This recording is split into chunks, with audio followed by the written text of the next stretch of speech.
My name is Melissa Carl, and I'm a support specialist with the LSP of the Kansas City Public Library, and I'll be reviewing Mr. Penumbra's 24-Hour Bookstore by Robin Sloan, an official selection of the 2013 Adult Winter Reading Program. Clay Janin is a 20-something trained graphic designer who lives in San Francisco in the heart of Google country.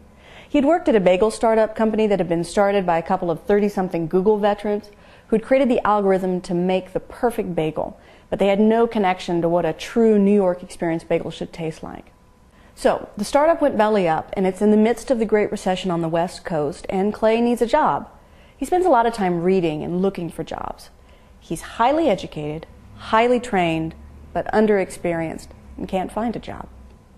Then one night, while walking San Francisco, Clay finds himself in a seedy part of town and sees a help wanted sign in a window. Late shift, specific requirements, good benefits.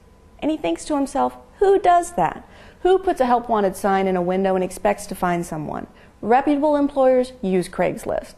But he heads into Mr. Penumbra's 24-hour bookstore and says that he wants a job. Mr. Penumbra's behind the desk, and he immediately conducts an interview.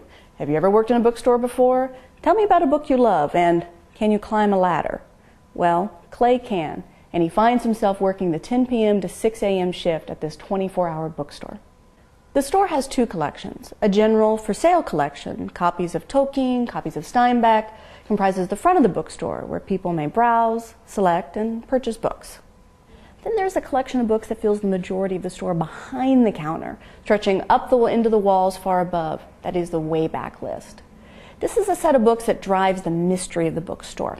People come in at all hours with their identification cards, trade in the book that they had finished, and get a new one from the Wayback List. Clay's job is to get the book and record the transaction. But these are not ordinary volumes.